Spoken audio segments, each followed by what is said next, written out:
Chapter 4. Clues and Clear Off. The 5 children and Buster made their way down the drive and into the lane. They passed Mr. Hicks's house and went on down the winding lane until they came to where the cottage had been burnt down. There was a tiny wooden gate that opened onto an overgrown path leading to the cottage. The children planned to go down that because then, they hoped, nobody would see them. There was a horrid smell of smoke and burning still on the air. It was a still April day, very sunny and warm. Celandines lay in golden sheets everywhere. The children opened the wooden gate and went up the overgrown path. There stood what was left of the workroom, a ruined, blackened heap. It had been a very small cottage, once 2-roomed, but the dividing wall had been taken down by Mr. Hick, and then there had been one big room suitable for him to work in. "Now," said Larry, half whispering, "we've got to look about and see if we can find anything to help us." It was plainly no use to look about where all the watchers had been the night before. The garden was completely trampled down just there, and the criss-cross of footprints was everywhere. The children separated, and very solemnly began to hunt about alongside the overgrown path to the cottage, and in the tall hedges that overhung the ditches at the bottom of the garden. Buster looked too, but as he had a firm idea that everyone was hunting for rabbits, he put his nose down each rabbit hole and scraped violently and hopefully. It always seemed to him a great pity that rabbits didn't make their holes big enough for dogs. How easy, then, to chase a scampering bunny. "Look at Buster hunting for clues," said Pip with a giggle. The children looked for footprints.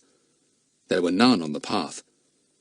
They looked about in the celandines that grew in their hundreds beside the path, but there was nothing to be seen there either. Pip wandered off to a ditch over which hung a drooping hedge of bramble and wild rose. And there he found something. He gave a low and excited call to the others. "Here! I say, come here! I've found something!" At once, everyone crowded over to him, Buster too, his nose quivering. "What is it?" said Larry. Pip pointed into the muddy ditch beside him. Nettles grew there, and they were trampled down. It was plain that someone had stood there in the ditch, and the only reason for standing in nettles in a muddy ditch was to hide. "But that's not all," said Pip, excited. "Look! Here's where the person came in and went out." He pointed to the hedge behind, and the children saw a gap there, with broken and bent sprays and twigs, showing where someone had forced his way in and out. "Oh," said Daisy, her eyes very wide. "Is this a clue, Larry?" "A very big one," said Larry, pleased. "Pip, have you seen any footprints?" Pip shook his head. "The man who hid here seemed to tread on the nettles all the time," he said. "Look, you can see where he went, keeping in the ditch. See where the nettles are broken down." The children cautiously followed the broken-down patches of nettles. The ditch curved round to the back of the cottage, but there, unfortunately, so many people had trampled the night before that it was impossible to pick out any footsteps and say, "Those are the man's." "Well, look here. Although we can't find any footsteps in the garden that belong to the hiding man, we might be able to find some on the other side of the hedge," said Fatty. "What about us all squeezing through that gap where the man got in and out, and seeing if we can spy anything the other side?" They all scrambled through the hole in the hedge. Fatty was the last. His eye caught sight of something as he squeezed through. It was a bit of grey flannel caught on a thorn. He gave a low whistle and clutched at Larry, who was just in front of him. He pointed to the scrap of flannel. "The man tore his coat as he got through this gap," he said. "See that? My word, we are getting on. We know that the man wore a grey flannel suit now." Larry carefully took off the scrap of grey rag from the thorn. He put it into a matchbox, wishing that he, and not Fatty, had noticed it. "Good for you," he said. "Yes, that may be a very valuable clue." "Has Fatty found a clue?" asked Bets in excitement. Everyone crowded round to hear what Fatty had discovered. Larry opened the matchbox and showed the bit of grey flannel. Now we've only got to find someone who wears a suit of grey flannel, a bit torn somewhere, and we've got the man," said Daisy, pleased. "I think we're much cleverer than Clear-Off," said Pip. "I've got awfully sharp eyes, you know," said Fatty, feeling tremendously pleased with himself. "Fancy, no one but me saw that. I really have got brains." "Shut up," said Larry. "It was just chance, that's all, that you saw it." He put the scrap back into his matchbox. Everyone felt a bit excited.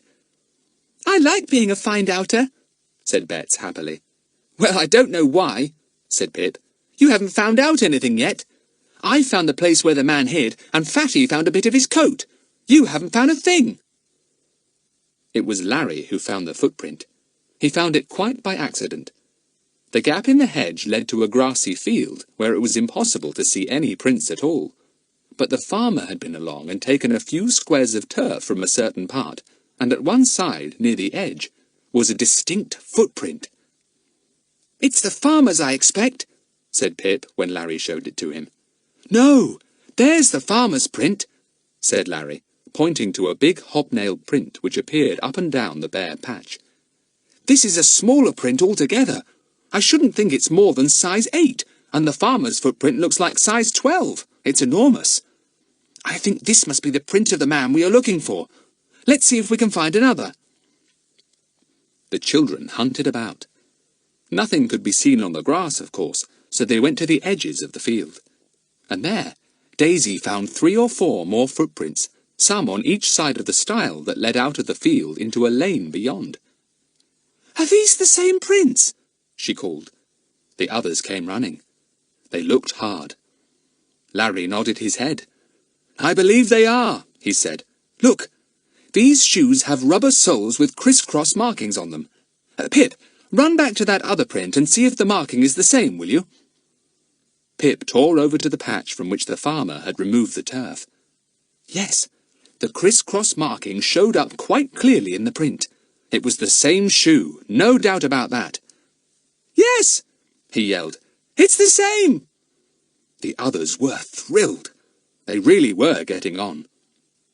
"Well," said Larry, looking down the lane, "I'm afraid it's not much good going any further, because the surface of the lane is hard and won't show anything. But we found out what we wanted to know.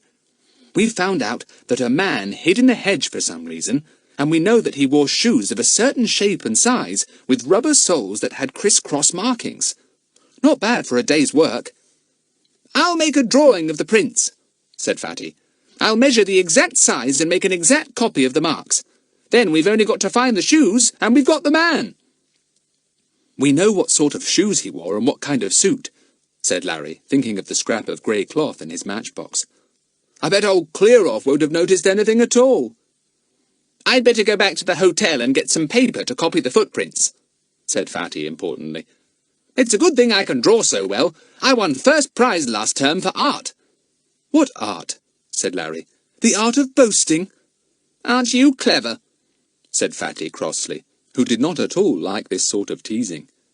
"Yes, he is clever," said Daisy. "But he doesn't boast about his brains as you do, Frederick Algernon Trottville."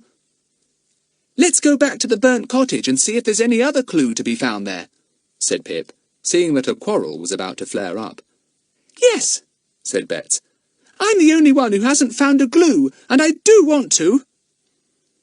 She looked so sad about this that Fatty hastened to comfort her. "Well, Buster hasn't found anything either," he said. "He's looked hard, but he hasn't discovered a single thing. Don't worry, Bets. I expect you will soon find something marvellous." They all went back to the gap in the hedge and squeezed through. Fatty went off to the little hotel opposite the garden to get a piece of paper and a pencil. The others stood and stared at the ruined cottage. "What are you doing here?" suddenly said a rough voice. "Clear-Off!" "Golly, it's old Clear-Off!" whispered Larry. "Look for my coin, all of you." The 4 children began to hunt around, pretending to be looking for something. "Did you hear what I said?" growled the policeman. "What are you looking for?" "My coin," said Larry. "Oh, I suppose you dropped it when you came round interfering last night," said Mr. Goon. I don't know what children are coming to nowadays. Always turning up and messing about and hindering others and being a general nuisance. You clear off." "Ah, my coin," said Larry, suddenly pouncing on his coin, which, when he had arrived, he had carefully dropped beside a patch of celandines. "All right, Mr. Goon, we'll go. I've got my coin now." "Well, clear off, then," growled the policeman. "I've got work to do here. Serious work. And I don't want children messing about either." "Are you looking for clues?" asked Bets, and she immediately got such a nudge from Pip that she almost fell over.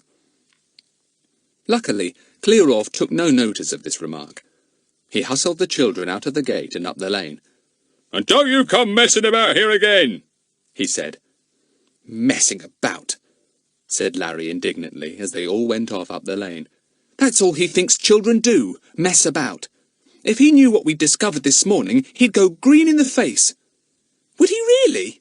said Bets, interested. "I'd like to see him." "You nearly made me go green in the face when you asked old Clear-Off if he was looking for clues," said Pip crossly. "I thought the very next minute you'd say we'd been looking for some and had found them too. That's the worst of having a baby like you in the find-outers." "I would not have said we'd found anything," said Bets, almost in tears. "Oh, look, there's Fatty. We'd better warn him that Clear-Off is down there." They stopped Fatty and warned him. He decided to go down and do his measuring and copying later on. He didn't at all like Clear-Off. Neither did Buster. "It's tea time anyway," said Larry, looking at his watch. "Meet tomorrow morning at 10 o'clock in Pip's summer house. We've done awfully well today. I'll write up notes about all our clues. This is really getting very exciting."